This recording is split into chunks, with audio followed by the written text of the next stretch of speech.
Well, good evening. Hey, it's going to be a great show tonight. Well, I've got a great guest with me here that some of you have already had opportunity of meeting, and that is Hank Bailey. Yeah, that's me. Nothing's changed as far as I go. Yeah, he's still the same guy, and he's full of energy and just amazingly full of good ideas. So, hey, tonight is fourth Monday of the month. For those of you that this is your first time being with us, we welcome you to Business Breakthrough, Dave Martin Ministries, ministry to business people and ministry people all over the world. Started this, gosh, it's hard to believe, it's been 27 years ago.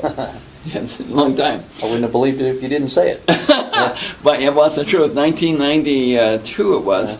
I started a quest asking God, how do we get the wealth of the wicked?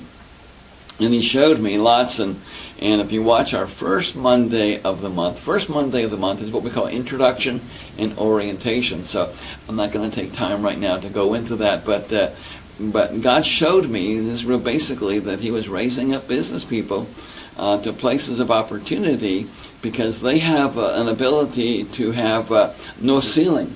In other words, you can make sales commissions and you can make profits, where somebody working a 9-to-5 job, you know, you're kind of stuck in a place of an hourly rate, and there might be some bonuses here or there. But business people have unlimited ability, and what God was showing me is that's where he does so well in coming in alongside of a business person, because you find the favor of God. You find God helping you, giving you wisdom, giving you knowledge, giving you ideas, giving you witty inventions. And anyway, a business person has the ability to make zillions of money. I used to say millions was big, now billions got bigger, but now it's zillions. I mean, I'm not sure what kind of number that is, but the point is, we serve a God that's unlimited. Boy. A God that has the ability to do this miraculous kind of stuff, and he wants to do it for all of us. And I've seen him do it for, people that work a 9-to-5 job. When it's in your heart to make money for the kingdom, it's amazing what God can do. I had one gal down in Texas that we were teaching these kind of concepts, and she wanted some extra money for moving. Using her faith for money for moving. And this gal, I'm telling you, she serves the God 110%. So she started believing God and started actually packing her house before she had a place to move. That's faith. It's faith. Yeah. But she needed boxes. So she went out to a dumpster. Now she's believing God for, I don't know how, I'm going to say $20,000, $10,000. I don't know what she was believing God for. It's a guess. But she went to a dumpster where she saw all these boxes stacked up. And when she opened the boxes, they were full of antique china. Wow. And I forget how much it was, but it was like $7,000 or $8,000 of china that somebody threw out. And had she not started packing and moving or getting the boxes to do what she was planning on doing, the provision for doing what she was going to do would have never come in. Yeah. So the whole point is God's not limited. That's interesting. Another couple, and he is in business, a doctor, down in Dallas, Texas as well.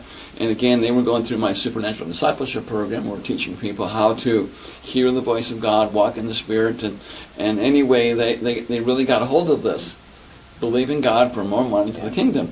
So they got this unction to go to the mall, the Galleria Mall in Dallas. That's a good unction.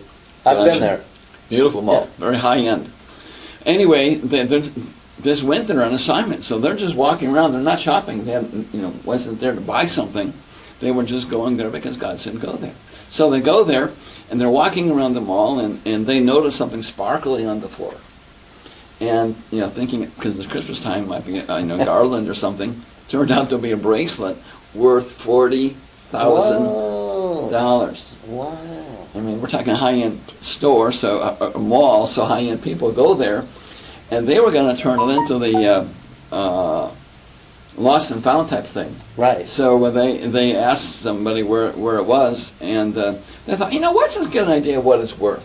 So they went into a jewelry store, and then the guy said, don't turn it in, because it'll disappear by morning. Oh, wow. He said, go to Lost and Found and tell them you found the bracelet.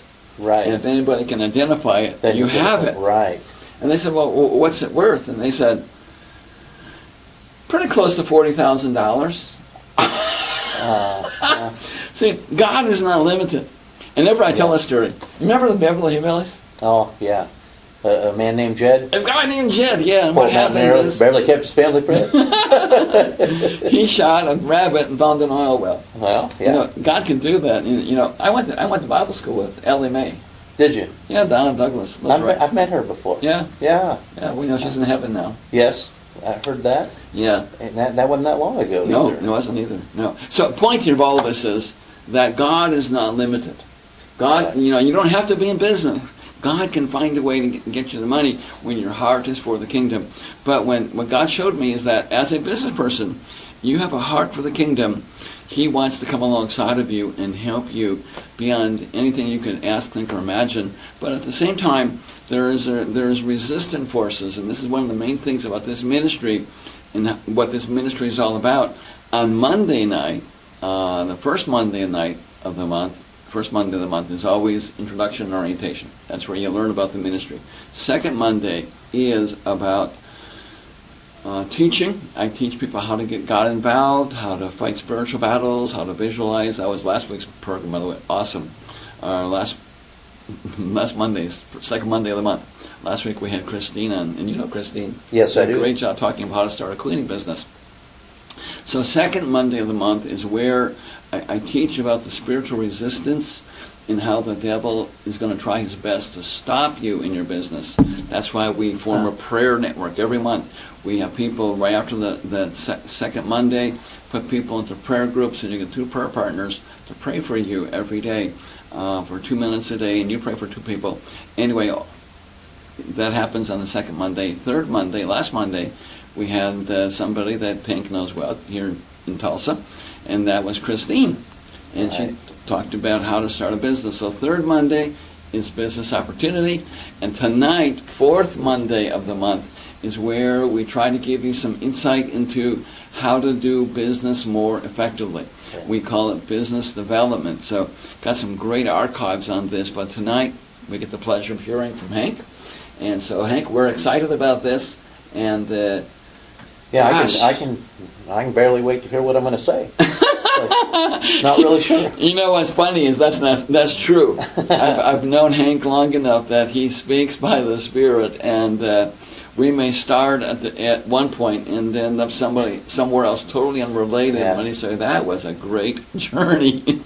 Yep, I'm sure we'll cover some things. So what's on your heart? Tell us what's rising up first. Where are we going to start? Well, you know, I made some brief notes about some things that I could illustrate and that would be helpful to people that are either in business or about to go into business or even in ministry.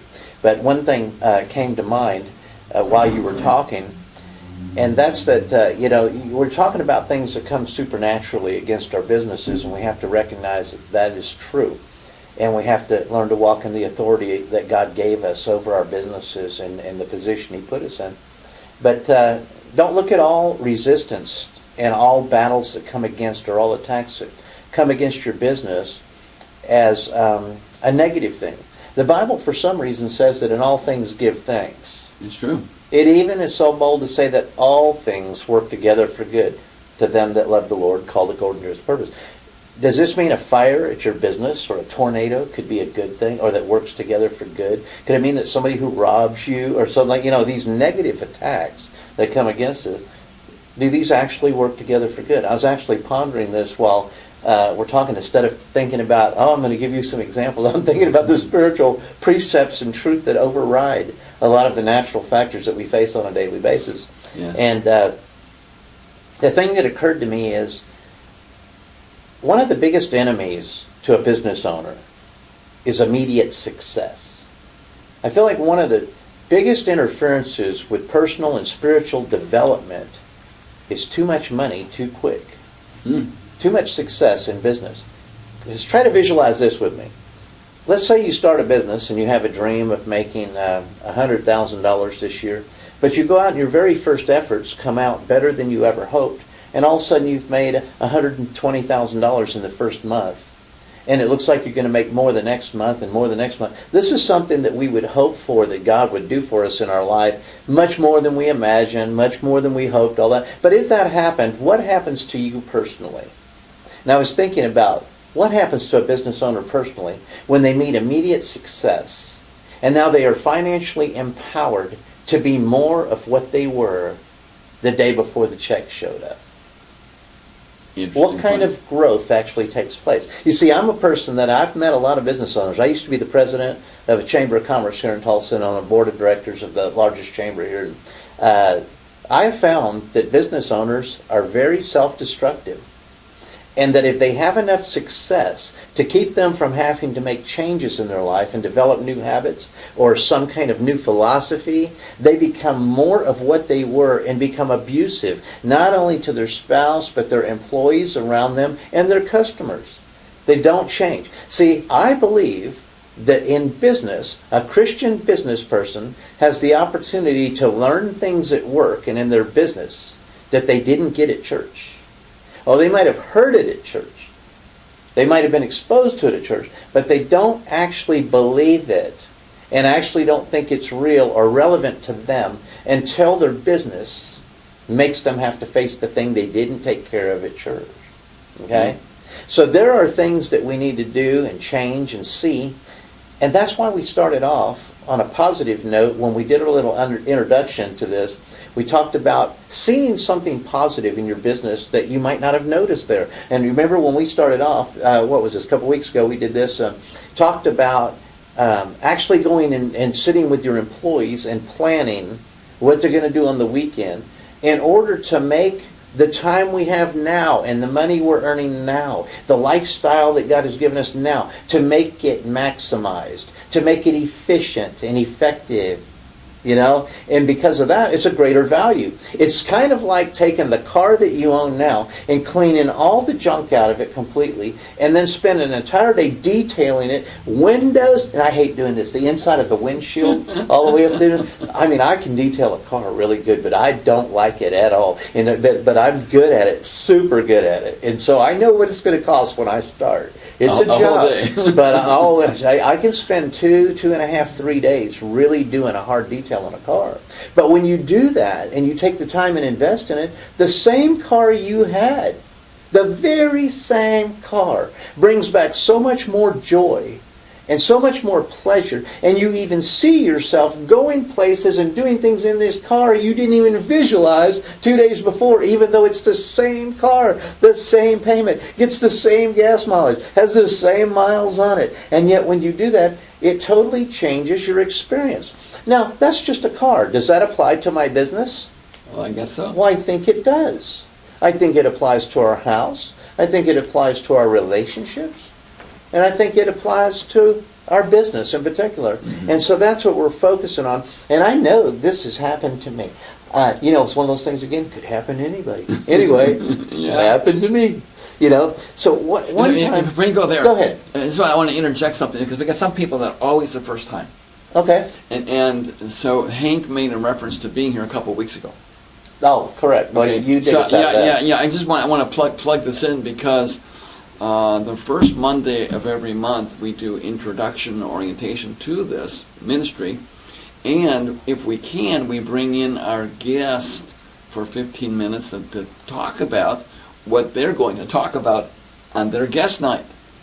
And when Hank and Christine were here, because they were the guests for the third and fourth Monday, what you shared was really good. Oh, good. And so anyway, he was talking about talking about your employees on the weekend. Mm-hmm. So if you miss that, they need to go back and see that. That was the whole point of it. That way I don't have to talk about that. Yeah, no, I don't want to do that again. No. But anyway, so... Is that bad? Now you tell the truth. Don't do it again. No. Okay. I don't want to take time to have to do it again. Exactly. Because they can go watch the video. Yeah, So then we can move forward. It's on our YouTube channel. Okay. That's neat. Well, glad you clarified that. When we're talking about, I think that introduction we did talked about a way to take the very business you have and making it more effective, more efficient, to where it's worth more without putting anything more into it. Yeah. one time, I'm going to tell you, there's two different progressions that I made in a business that I own.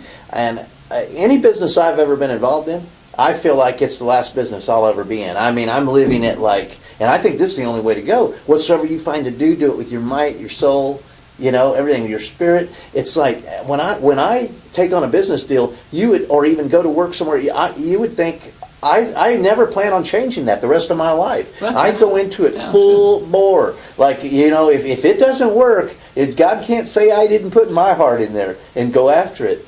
But, sometimes we get discouraged, and our lifestyle comes... I'm not a very organized person. I'll just give you an example. I'm not all that organized. Now, I really like things that are organized if they bring a piece of organization to you that's easy and comfortable, and I can see it. Like, if you gave me for Christmas this box of tools, and it had a slot for every tool in it, and it's marked clearly where every tool lies. Well, even though my nature is not like organizational, I'm more like creative, and more spontaneous. But I still really love that organization that one thing brings you that's visual. If it's visual, I love it. I mean, if it just jumps out and tells you, this is awesome, the way it fits together, that's the kind of organization I can grasp onto. So anytime in my business I can create that for myself, this is critically important that I'm in charge of my business. So if I have to spend days and days organizing one part of my business to where it becomes one of those neat things that you just love, that it forces the organization into it without any pain,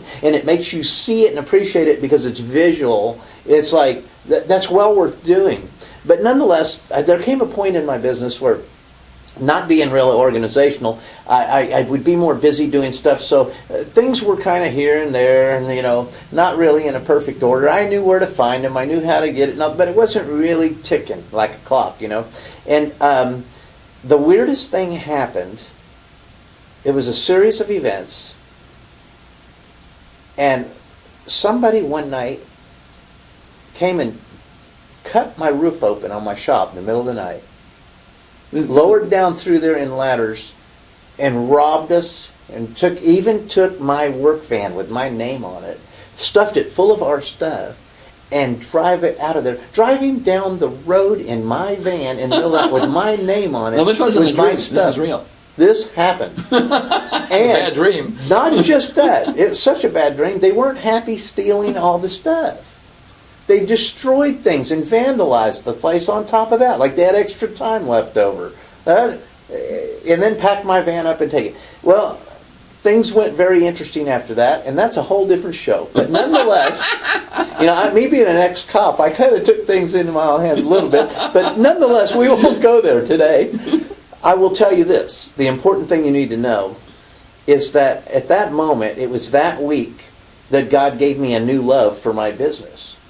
But not just a new love for my business, a concern and a care over it, to where I went and started organizing things in a way they were never organized before. This brought about a point where my tools were organized in a way they'd never been organized before. The office was organized in a way it was never organized before. And I think when I alluded earlier today about bad things that could happen to you, are they all negative?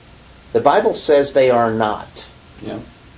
He tells us to stand against weapons that are formed against us, that they won't prosper, but he didn't say the weapon was absolutely a bad thing in your life either. He said it wouldn't prosper, but he didn't say you wouldn't prosper because of the attack.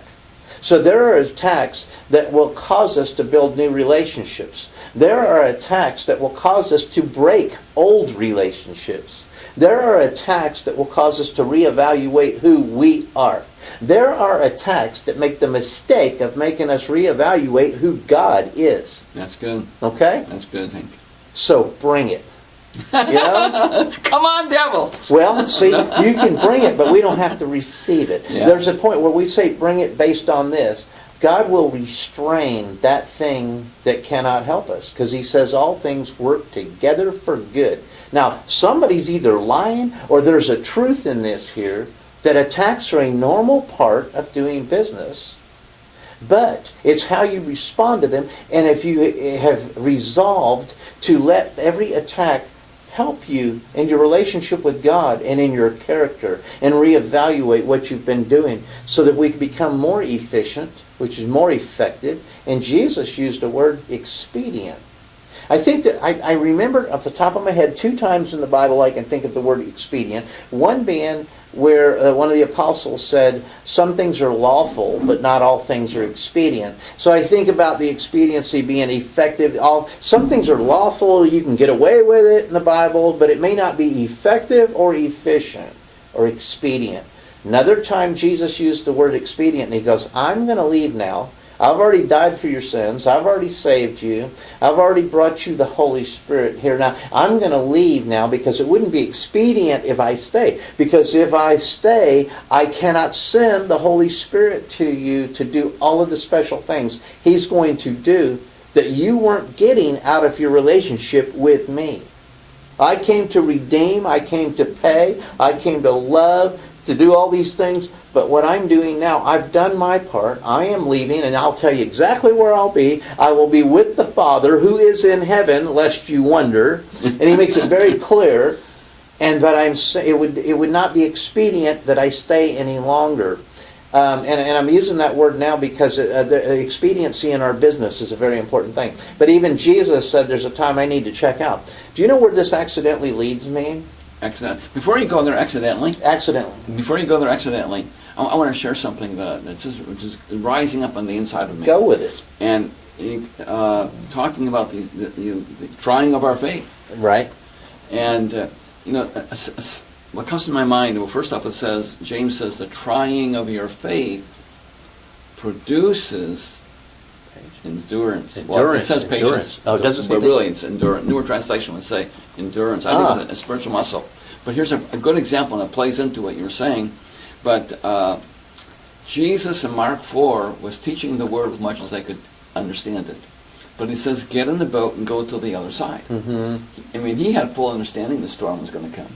Mm-hmm. I believe he did anyway. You weren't surprised. Well, not surprised. So anyway, middle of the sea, storm comes, and they're fearing for their lives, and so Jesus fixes the problem, rebukes the wind, rebukes the waves, and then what does he do? He rebukes the disciples. And he says, how is it you didn't believe? See, they doubted his word, go to the other side.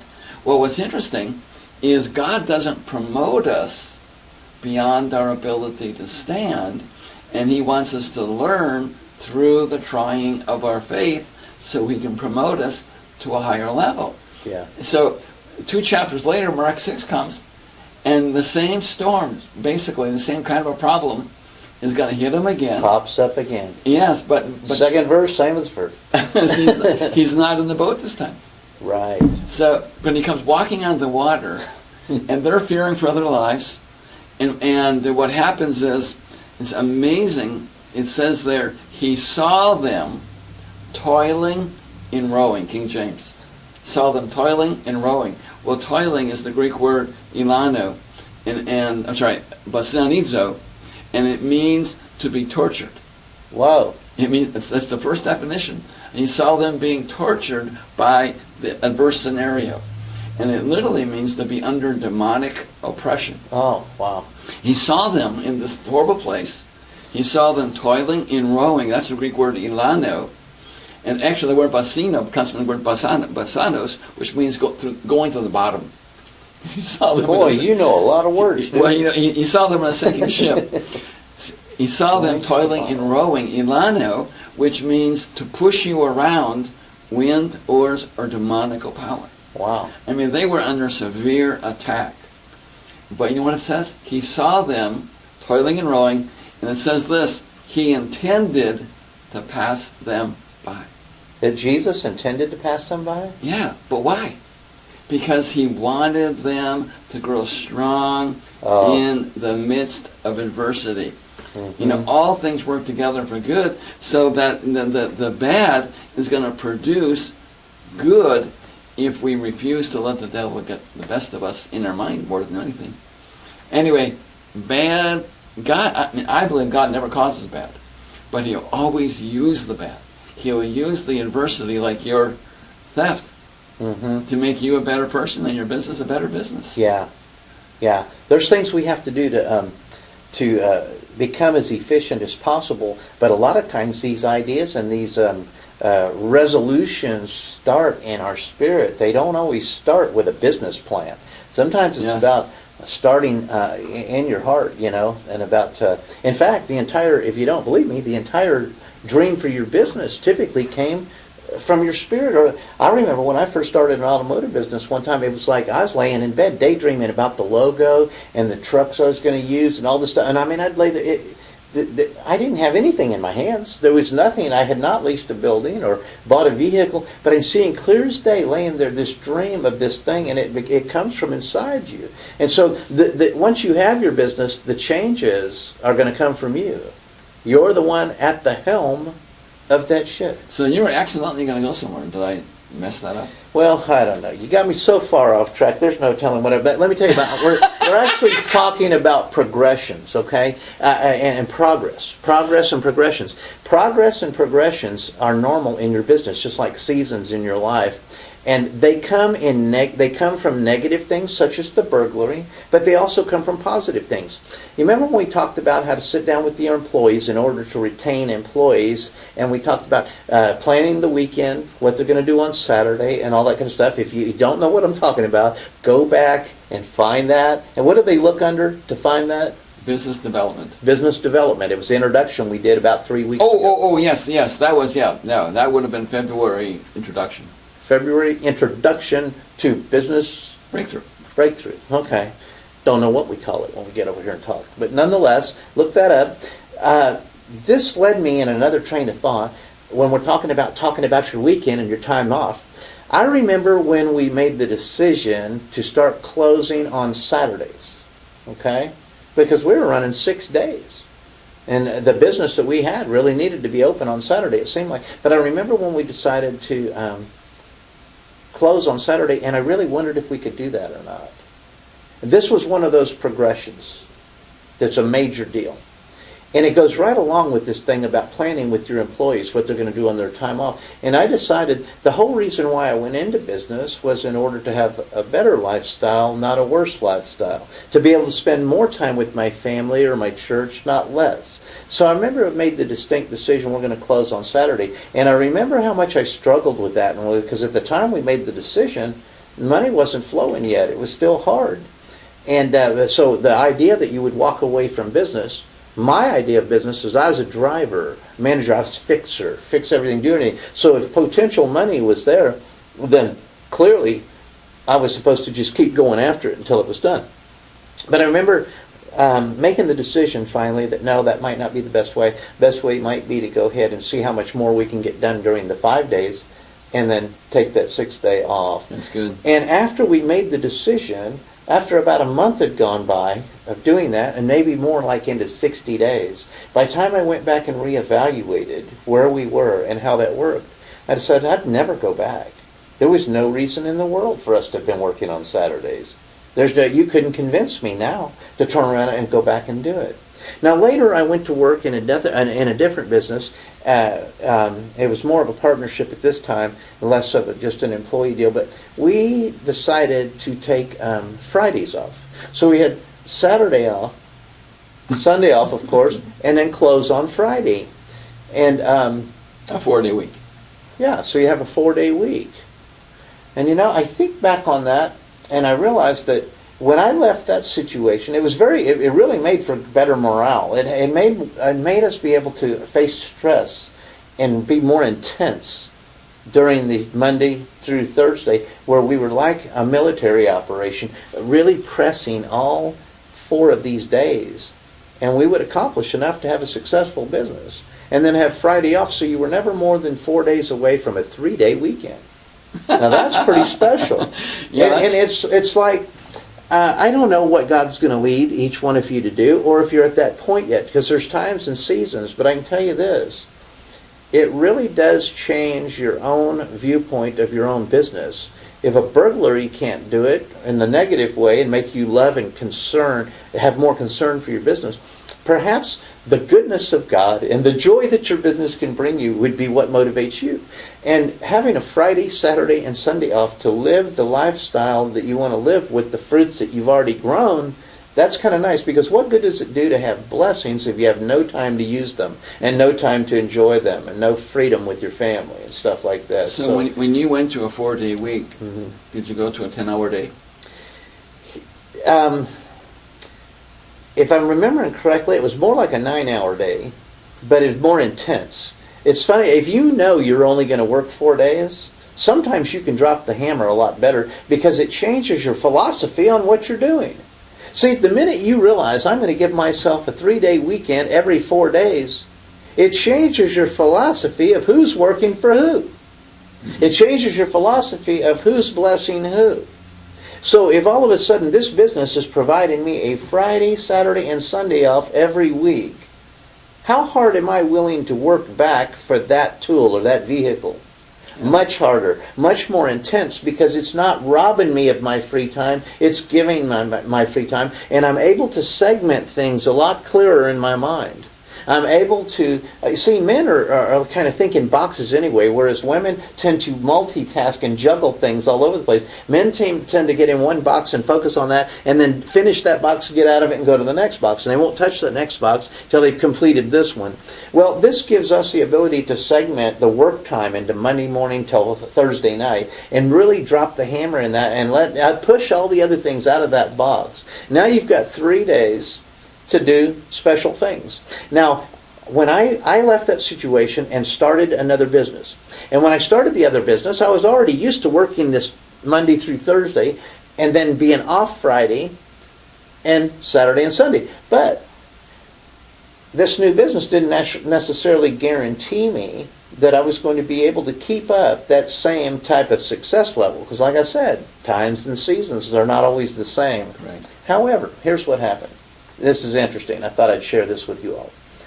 I would find out that sometimes there were things I needed to do on Friday that I would really feel better if I'd got those done.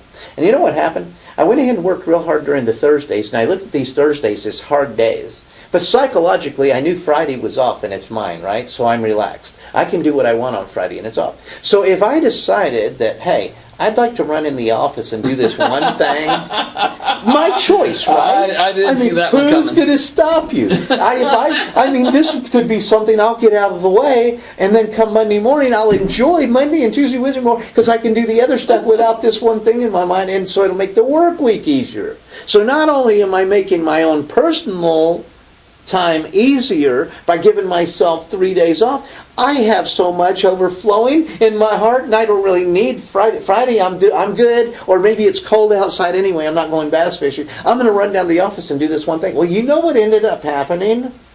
Because it was my day off, I'd go in the office, and I didn't have to answer the phone. And I didn't have to deal with anybody else. And I wasn't working on patient files or anything like that. So you know what ended up happening? I would do this little thing just with a good attitude and get it done and go, well, I've got plenty, I'll do another. And I'd grab another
thing and get it done, and I would get things done on my day off without any pressure and not feeling like I'm being robbed at all, that I would get a full day or more of work done in just a couple, 2 or 3 hours of time off on Friday, and feel so good about it that I have joy in my business and joy in my home. Now, I'm not telling you this is any formula. I'm just telling you that's something that caught me off guard. I'm surprised by that, so I just thought I'd share you. If you haven't been down that road, I just thought I'd tell you about it. Been there. Happened to me. Okay? And so I didn't have to go in and give up my Friday work day every week. But you know what ended up happening? I did it whenever I felt like it. Yes. And you know what? I did it whenever I was inspired. I was the boss. And I did what I wanted on Friday, not what I needed to do. And you know, it just accidentally caused me to get more done. And even the things I didn't want to do became easy on that Friday, on that day off. Yes. Is that not cool? And God doesn't tell you how many days off a week you have. You know what really struck me on the way here today? It's such a simple thing that some of you will go, what is your point? But somebody, when I say this, you're going to go, wow, that is the basis of everything. Do you know what really dawned on me? And this, don't think I'm stupid, but maybe I am. Here's what it was. No comment.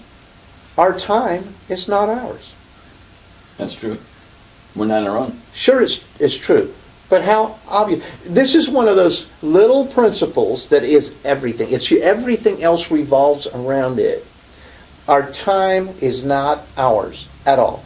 Just because we were born here and we were given a choice over certain things, we think time is ours. And this is our time. This is our time. That was your time. This is their time. This is work time. This is my time. You know what? I just realized. My time is not mine at all. Right. Now, I didn't mean to throw you a curveball here of where we were, because we're going a certain direction. But you know what? This little thing about time is the most precious gift we've been given. And so what we're actually talking about here, this entire theme has been about time. It's been about what we accomplish within a certain period of time. And I don't know what God is speaking to individuals, different people, but I spoke that to somebody. There's somebody listening that was the thing they needed to hear. Time is not ours. Yes. Well, nothing is. I mean, we're God's, and that's just, I usually teach that with regards to our finances, because the money we make doesn't belong to us. Well, it all belongs to God. So, I mean, being a good dad as He is, all He asks us for is the tithe and Sunday. And but it's interesting, and I've done research on rest, and the research has so conclusively proven that time off produces good harvest. And they did studies where companies were trying to get people to work a 7-day work week. Right. And actually what they found is they were less productive 7 days a week, making, over the course of 6 months, they actually had less productivity than working a 5-day week. Doesn't surprise me. That's like I just got through saying, I got more done on my day off on Friday. Right. Yes. The thoughts that came to me, the scripture came to me as we were talking about going to a 4-day work week, is Proverbs 3:5, trust in the Lord. With all of your heart, lean not unto your own understanding, but in all of your ways acknowledge Him, and He will direct your path. So, it might not be for everybody, but inquire of the Lord. And if He says, yeah, that's a good idea, then trust Him. Trust Him with doing a 4-day work week. And, you might find that just doing one 4-day work week a month is going to be awesome for you and your employees. Then you have one 3-day weekend every month. Very interesting. Anyway, I think that it's important to go to the Lord and say, what schedule do you want me to be on? If you own the business and you own the idea, you own the entire premise of the thing, how about you tell us, instead of the world telling us what our hours are and what our days are, why don't you tell us what our actual work hours are? And when you suggest we be working. Yes. I've shared this a couple times on my Tuesday nights, but the greatest lesson of my entire life was when I got saved back in 1978. God told me He was going to use me to reach, He said, the richest people in the world. Wow. So, having a marketing background, I immediately did a marketing plan. You helping the Lord out there? Didn't recognize what God has planned, how God had planned this, but my initial plan was to write a book about successful people and interview successful people, work my way up. Anyway, well, just a short time after that, God woke me up in the middle of the night, gave me the name of a business to call. And I wasn't looking for a job. I mean, I had a very, very good job at that point. But anyway, he said, call this company. Did you know anything about this company? Nothing. Did you know they existed? Didn't know they existed. So he gave you the name of a company you didn't even know existed? Sales Consultants. 4 o'clock in the morning, woke me up, Sales Consultants. And that was before, the internet and all that kind of stuff. Right. So that next morning, I wrote it on a piece of paper. Now wait, did God give you the phone number? No. Am I asking But too I looked much? in the white pages. 'Cause I didn't know what kind of company they were. Okay. But used the white pages, and sure enough, there was a company there with that name. So I called the company, I talked to the president, and I said, strange thing, God woke me up in the middle of the night, said, call you, can I come and see you? Well, sure. Well, it turns out the company was a headhunting company, recruiting company. Ah. So I went there and I shared my testimony with him and asked him about what made him successful and all that kind of stuff. I did that kind of deal. And then he said, let me tell you about a job.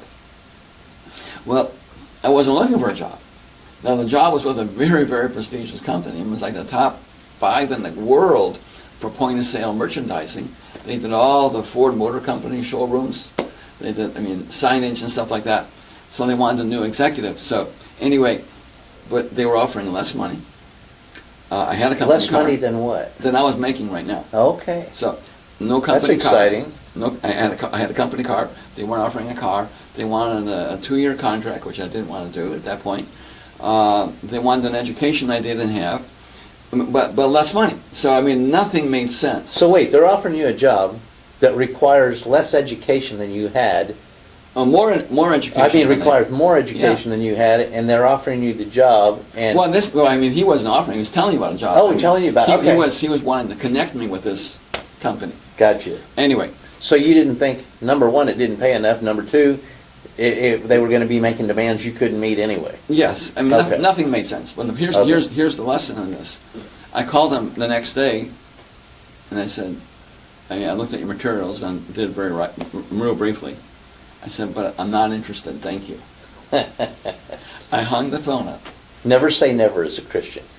That's Never say never. Yes. If you do, or always. God might back you into a corner just to hear you say, okay, you got me. Yeah, well, anyway, here's the lesson. Call the guy up, said, I'm not interested, thank you.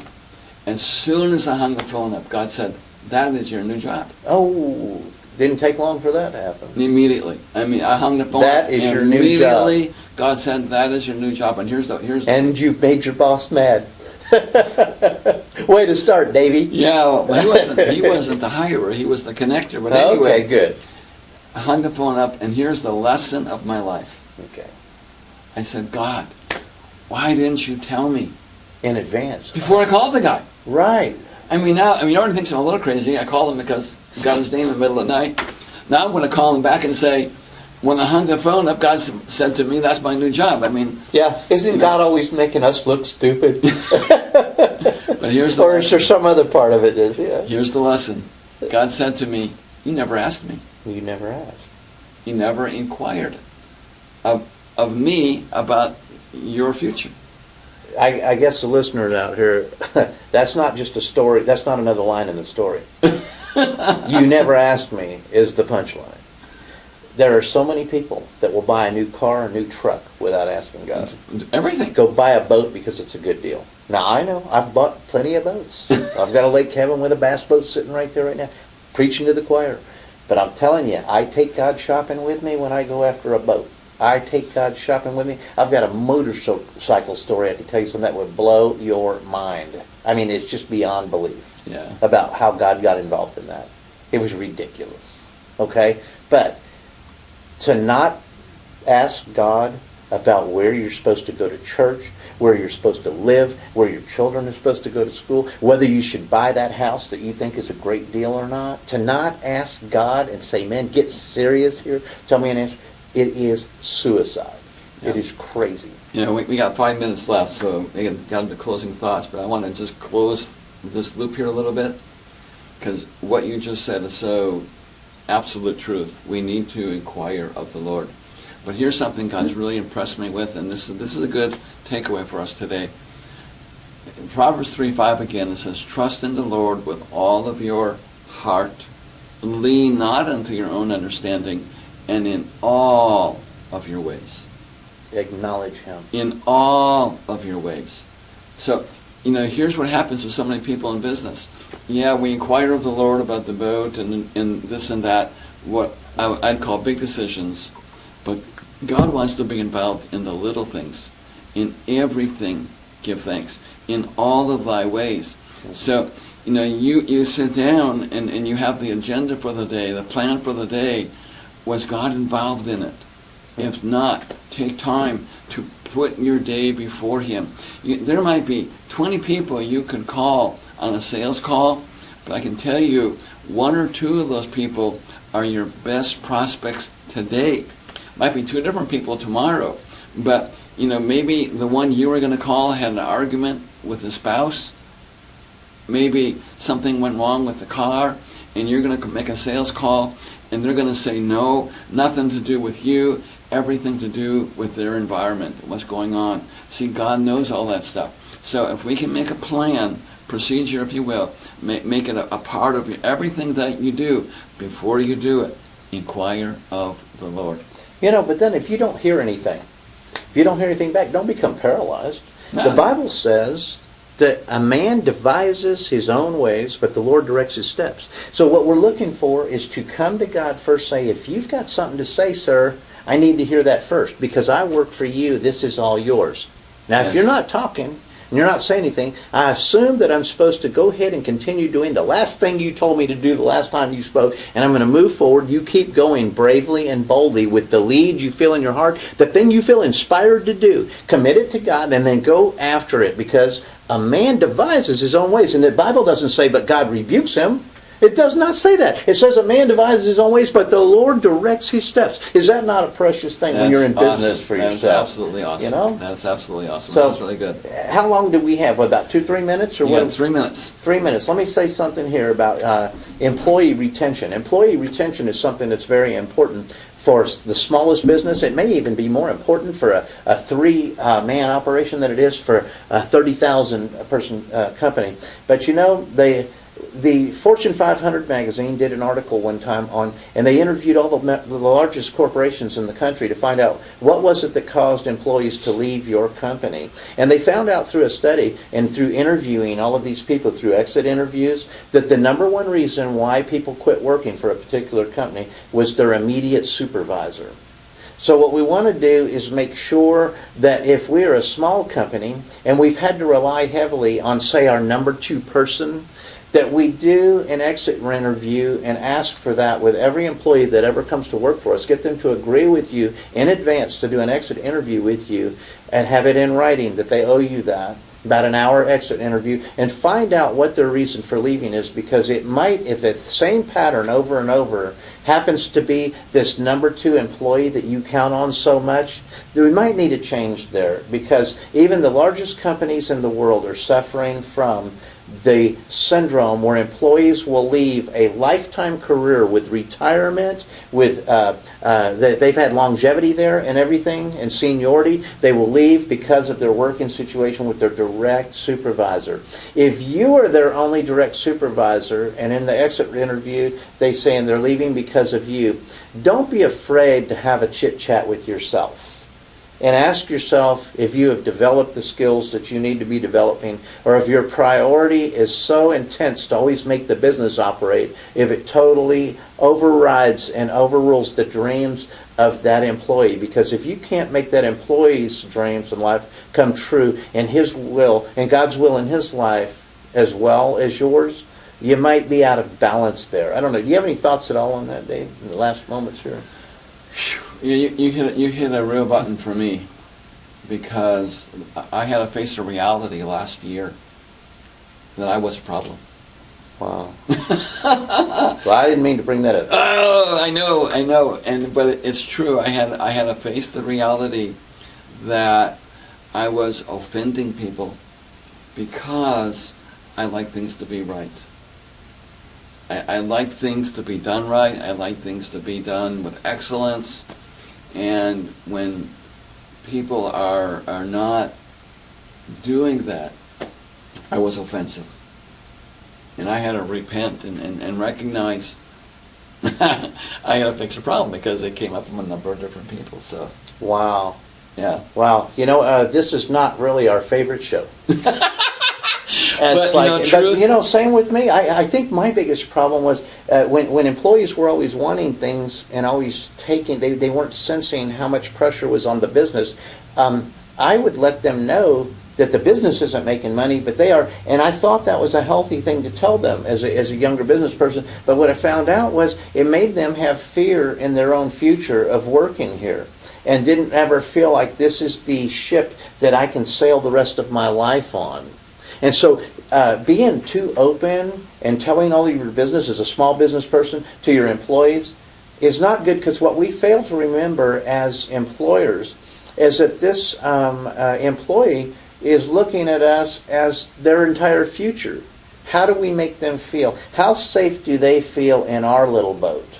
How safe do they feel in the future that we're providing for them? And do they think that we are actually that concerned about how things work out for them and their families?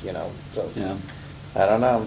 Yes. It's- So takeaway. Your final takeaway is, be honest with yourself, and just be willing to repent when you recognize And that. change. And change. Yeah.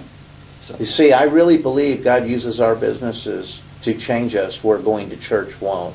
And many of you are in business, you know what I'm saying. There is nothing that will hit you and cause you to be introspective, like things that happen in your business. Yeah. And it's very deep. It goes to the bone. It does. Yes. Hey, well, I trust you've been blessed tonight, and or today as it might be, because we actually have a lot more people that watch the replay than watch it live per se. So anyway, I trust you've been blessed in what you heard tonight or today, whenever you're listening to this. Thank you for the privilege you've given to us today and in speaking into your life. And I encourage you to make it a habit. Every Monday night, 8 o'clock Central Time, we meet right here. And every Monday night's different. First Monday of the month, introduction, orientation. Second Monday is the most important, though. That's where I teach for an hour. And then we do our prayer forms, and you get a prayer group partner, a prayer group to pray with you every day for 30 days. It's awesome. And then third Monday is where we show you business opportunities. And then fourth Monday, here we are, business development. So anyway, thank you, and we'll see you here next Monday. God bless.